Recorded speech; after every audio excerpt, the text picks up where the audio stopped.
Every every person should be able to have access to someone 2 layers above. Welcome to Your Intended Message, the perfect place for leaders and promising professionals who want to convey the intended message for greater success. Every week, we interview experts who address the challenges and best practices to deliver your message effectively. That might be one-to-one, one-to-few, or one-to-many. And perhaps the most important conversation, one-to-self. I'm your host, George Torok. My guest today is Brett Halliday. Here's 3 facts that I think you should know about Brett. In 2007, he moved from Australia to Canada to lead the expansion for Michael Hill Jeweler. And over 14 years, he built the brand to be a leader in the industry and took them from 12 to 86 retail locations.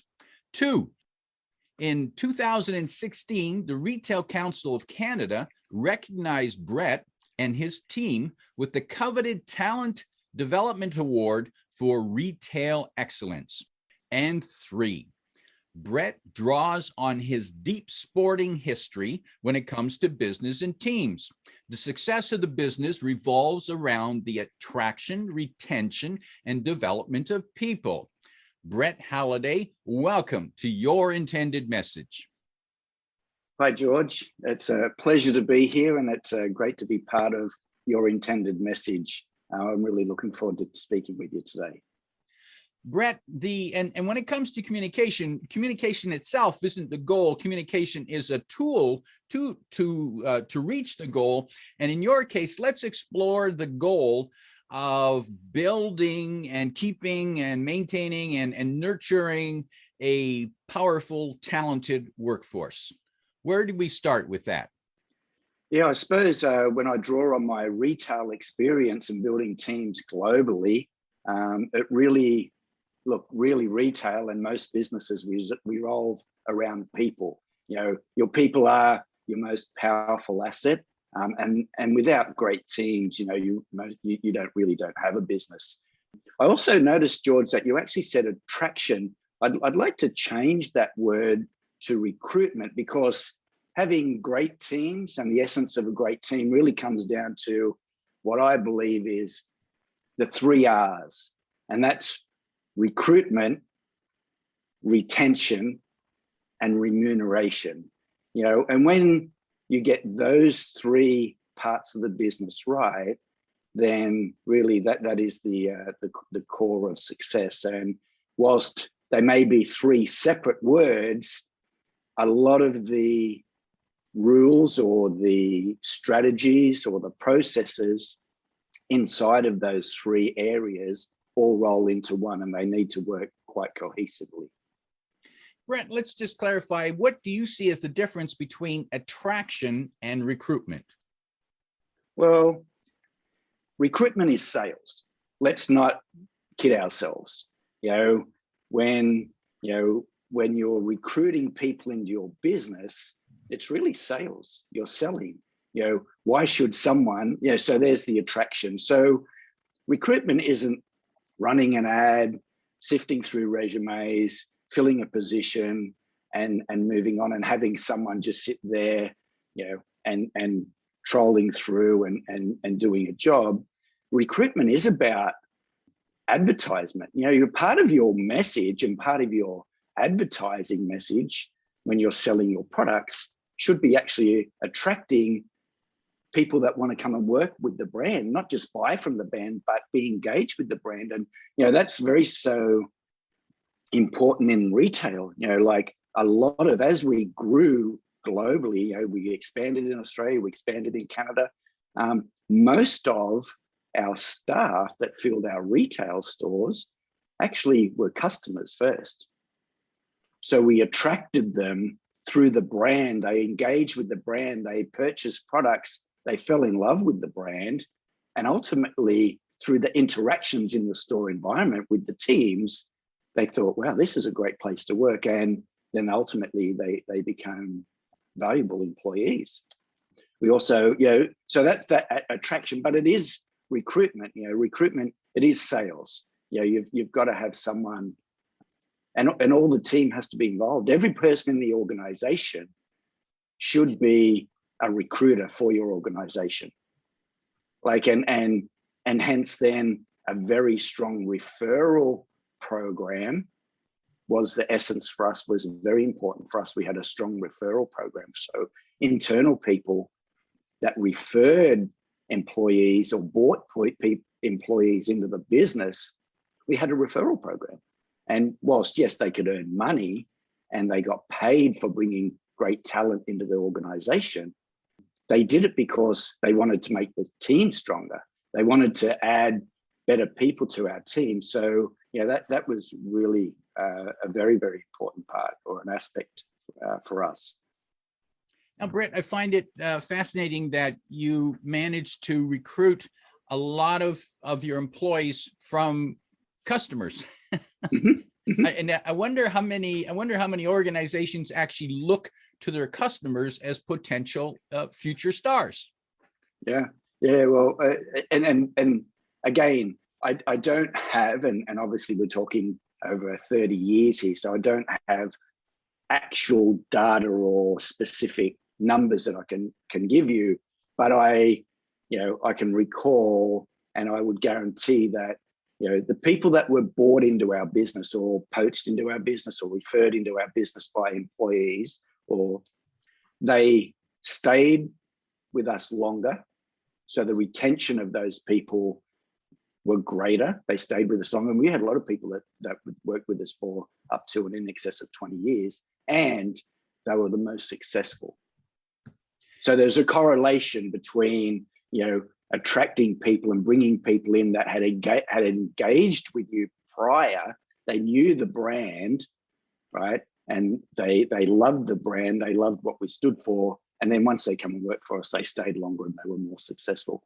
But also too, don't discount internal. When you're looking to recruit people into your business, always look inside first. Always look inside first. And, we also, a big driver of success for us were people that actually moved between departments. So people that were working in a different department that then went out and worked on the sales floor. And I'll tell you a story. We had in Australia, when I was a young store manager, we had a young receptionist working at head office. And at Christmas time, it was all hands on deck. So in the evenings, once we got busy at Christmas, a lot of the head office teams would work out in their local store and help the teams out at Christmas when we were busy. And this young lady, she worked with me multiple years, and she'd come and do the night shift. Her mother then ultimately come and worked for me and stayed, and she was one of my most successful employees. So she worked in the stores, thought it was really good, went home and talked to her mum about it, and then her mum come and worked for me and was ultimately success. So don't always look in internal, and then people will move between positions as well. Now, what about internal? How do you get your own people to become recruiters? How do you get them to reach out to their family, their mom, their cousins, their friends? So I think there's two big parts to that. There's culture. There's the cultural aspect. When it's a great place to work and it's fun and exciting and it's fast-paced and there's growth and there's career opportunities, everyone wants to be part of that. Everyone wants to be part of an exciting culture that celebrates success, and they have lots of fun and they can see the future. But there's also, again, especially in sales and retail, there's also a money aspect. I mean, there's the remuneration part. And when you have, like I said before, when you have a very good remuneration program or bonus incentive structure that's transparent, and all of the people in the organization can earn and be rewarded, and not just money, for trips or holidays or vacations, like different incentives, and it's team-based, then people want to bring on good people into their team. They want to make their team stronger, because if I bring somebody that I know that would be good for the business, that will help the business and ultimately help me financially, I want to bring them into the business as well, because I want other people to share them, but I also want to bring better talent in to help me succeed and obviously be financially rewarded as well. So now, there's two parts. Brett, retail is notorious for having high turnover and low pay. What did you do differently to buck both those labels? Well, we had high pay, like we had high rewarding, and that goes to our incentive remuneration program. Every person in the retail environment was able to earn significant, but it's performance-based, right? So we found the right people, we gave them a good environment, training programs, development, but we also had a great remuneration program that rewarded excellence and rewarded. And a lot of people would say too much, but it was all relative. I mean, it's all relative to the bottom line and the success. So we did that. And then from a turnover point of view, yes, look, retail, people say that the turnover can be high, but it goes back to recruitment. If you recruit the right people, then you don't have the turnover, right?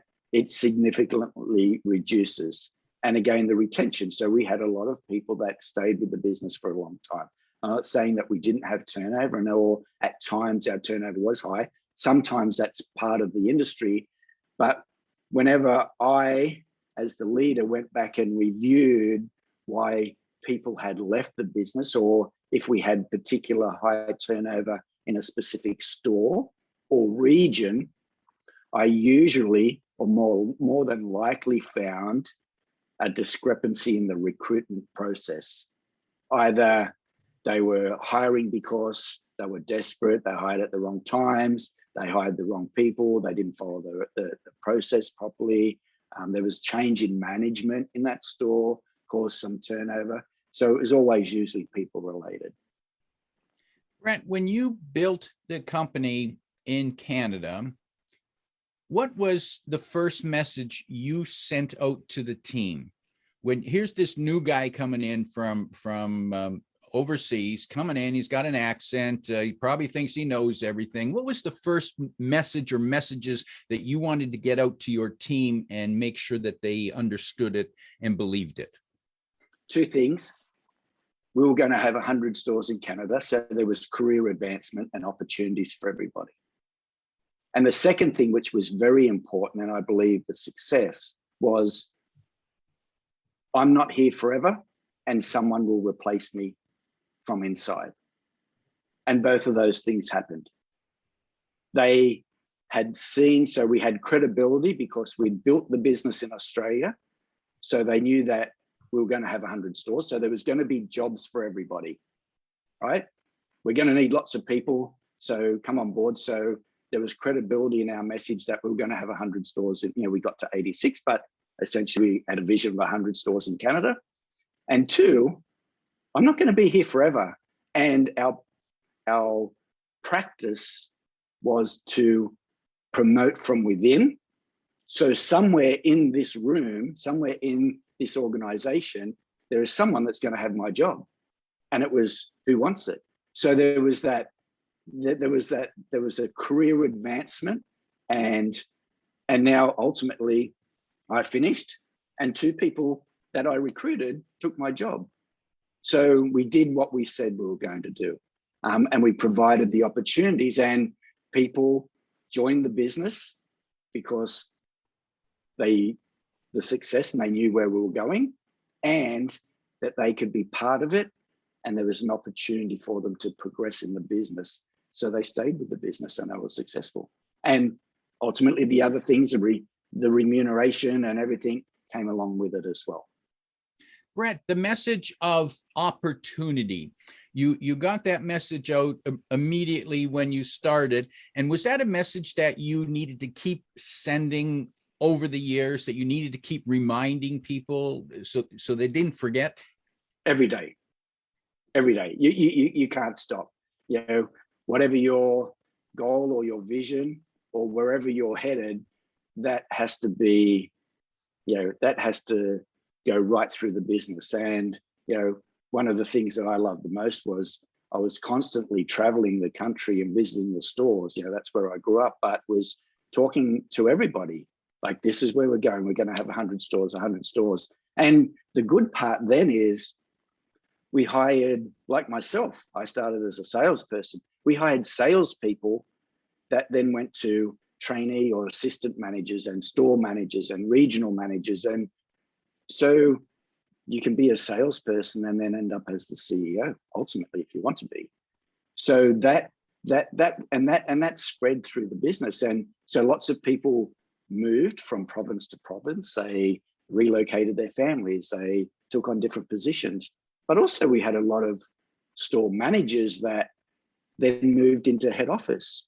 So, you know, you don't have to stay on one path. So I think the retention was they could stay inside the organization and move through different departments, and they didn't have to leave the company. So we had store managers. And so as we built a head office in Canada, we had store managers that then moved into audit or recruitment or training. They moved into IT. One of our store managers became the IT manager. They went into HR. So you don't have to be stuck in one thing. And I think that cross-pollination was a success of retaining talent. You know, we had these people, they loved the brand, they loved the business, they had skills. So we moved them internally, and that then also helped develop other people in the organization. So that was, and they stayed with us. And you know, thankfully, they're still there today, continuing to grow the brand. And will probably make it stronger than I ever would, right? So that's part of the success. Now, the retention, I can see the benefit of projecting a vision and doing it consistently and constantly. However, not everybody gets to be the CEO. So how do you encourage, how do you provide opportunity, vision, ambition to those people who, I'll never be CEO? Yeah, look, I think most people, they may have aspirations, you know, to have that role. And I think everybody looks and goes, yeah, they aspire to be something. I think the conversations and the performance metrics, as long as they're clear, I think people then will self-realize where their limit is, or where potentially, whilst, you know, hey, I would like to be, hey, one day I could be this. But as long as along the path, they, you know, the KPIs or the performance indicators, the hurdles, everyone understands, you know, where is my limit, right? And then ultimately, you know, and we've all made mistakes, you know, we've all done it, but hopefully identifying and working with someone honestly and not promoting them into a job that is beyond their reach and setting them up for failure. That's where the damage comes sometimes, which goes back to your recruitment process. So yeah, that's quite a big one. And George, I suppose, you know, I'll throw it back to you. You've worked and coached and taught companies in, you know, seminars. I'm sure you've probably seen that along the way, where you've spoken to someone and they're doing a job, and you've probably identified it's probably maybe beyond them, but they've been put into that role because someone probably didn't have an honest conversation with them. Very true. Yes, I've seen it. And it's always disappointing to see someone in a role that, and they don't realize, or maybe they do realize, but they're trying to not let anyone else know. But the people who put them there don't accept that, hey, you're pushing this person more than their capability, and they would be good in a different role. And I've seen that, and at times I've had that conversation with their leader and said, here's what I'm seeing, and they're not going to make it in this role because they just don't have what you really need there. And it's sad to see that, because you're right, it sets people up for failure and pain and disappointment. when it doesn't need to be. And so that I support your hiring, the message about hiring the right people, of having that right analysis and right discussion with the people and making the decision, as opposed to, well, we need somebody and this is all we got, we better hire somebody. No, that's the wrong way to go. Wrong message. I think the transparency plays a lot into that, and that's at the recruitment stage. You know, if you don't have very detailed position descriptions for the role that you're filling, and you know, you don't explain that at the start, or it's not transparent, and then the performance, remuneration, or metrics don't actually line up with that position description, and it's a bit wishy-washy. I mean, it's that's when so it starts at the recruitment stage, you know, because those conversations never quite happen. People in the organization, well, why did that person get promoted, or why did that person? And there's no transparency around performance. Then those conversations will be tough to have. So, you know, in recruitment, retention, remuneration, you know, I always go back to recruitment. You know, the recruitment is the most important piece, and I believe that your recruiter, right, that is, yeah, that's an integral part of your business, and the CEO must own that. You know, and I worked very closely. We had an internal recruiter, and I worked very closely with that person to make sure that they understood the business, they knew the role.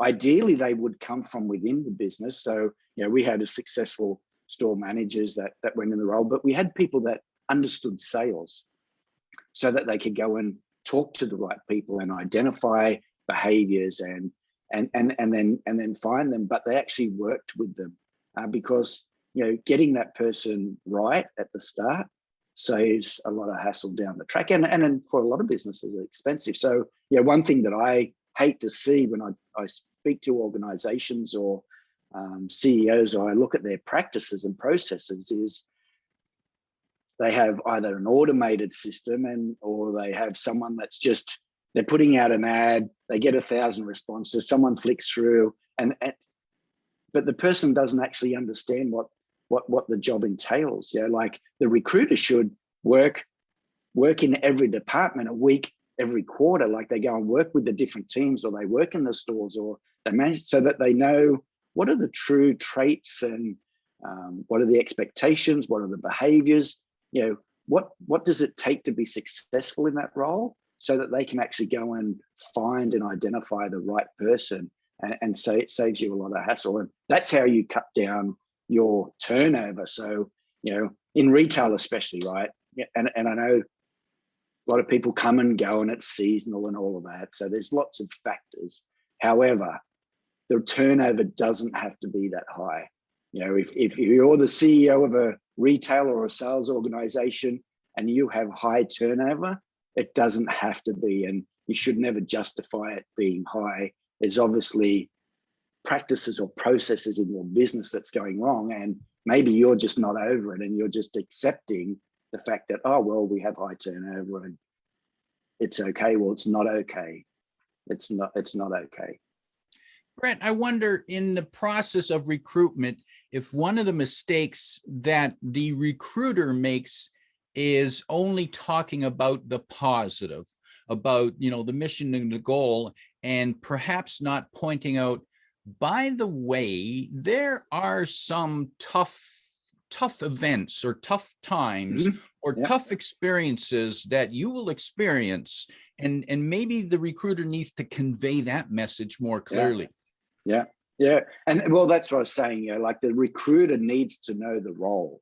Yeah, like what are they recruiting for? So, you know, and again, I refer back to the sales environment or our store location, but when our recruiter was speaking to possible candidates, we would show them targets, and we would show them coaching logs and material and the training, and like, we'll coach you every week, we'll expect you to hit targets, you know, like this is what we're expected. And yeah, like, we're not for everybody, right? But this is what we want. But if you are the right person and we get the right person, the chances are you'll be very, very successful. But we would have people and say, oh, I didn't think I had to do that. Well, no, that's not right. Well, it's okay for it not to be the right opportunity.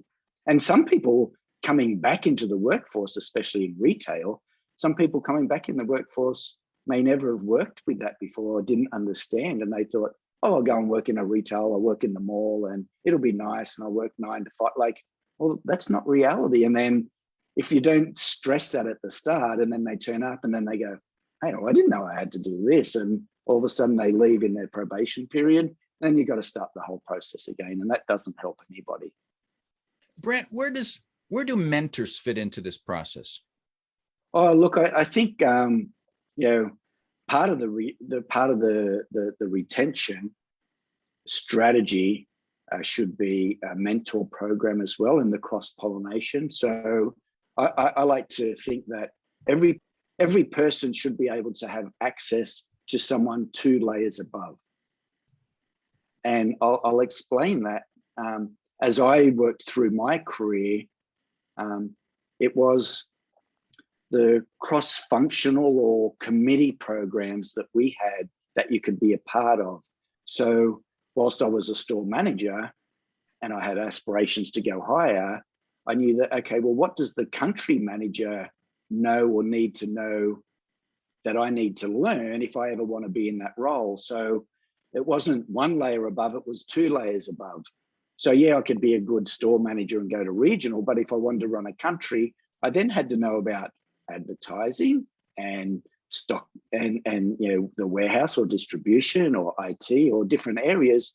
So we had committees or cross-functional programs that you could actually be part of. So I was part of an advertising committee as a regional manager. So I actually got to learn about advertising, because if I knew that I wanted to run my own country, I needed to learn about that. I need to understand how it works. And just sitting in a store, I was never going to get that information. And so those mentors evolve out of that. So all of a sudden now you're speaking to the executives in those positions, and whilst they might not be an exact mentor program, some companies don't have them, at least I had access that I could speak to people that I probably would never have met. And then you could sort of form those relations. But apart from that, I believe, and obviously I believe that mentorship programs are very important. And whilst internally they are good, I believe that also too at a senior level, so at executive level, CEO level, they need actually to come from outside of the organization. And hence why I do what I do now. Yeah, my job now is, how do I pass on everything that I've learned in 30 years and pass it on so so it doesn't go to waste. People were gracious and gave me their time and their education or their encouragement or their understanding, and they taught me everything that they have. So how can I pass that on? And I think coming from outside the organization, of course, unfortunately, sometimes in the organization, confidentiality is an issue. So to have access to a confidential mentor, someone outside the organization that can challenge, push, and be a confidant to you is always very, very important. Brett, if someone were to want to take advantage of your 30 years of experience, wisdom, pain, success, who are the right people that you would be willing to work with at this time?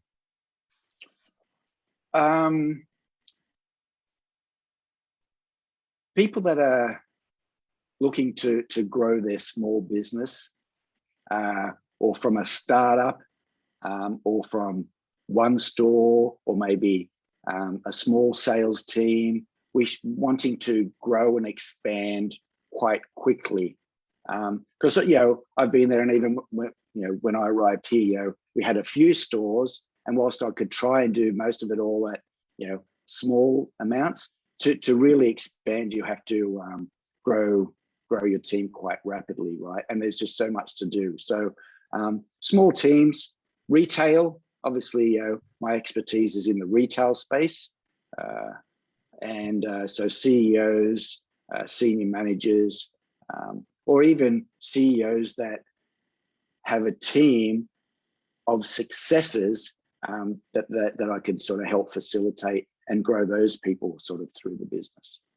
If people want to get a hold of you, they can find you online at froggo.ca, and Froggo is the word frog, plus the word G-O, go on the end. So 2 G's in there, froggo.ca, CA for Canada.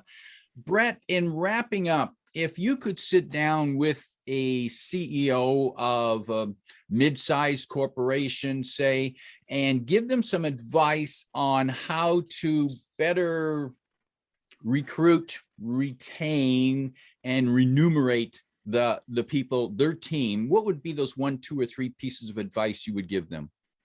Yeah, look, George, there's been a lot of information and lots of stories here today, but I suppose my 3 takeaways and 3 key points to any CEO is the CEO has to own the program. They have to own the recruitment, the retention, and the remuneration programs, and be over it.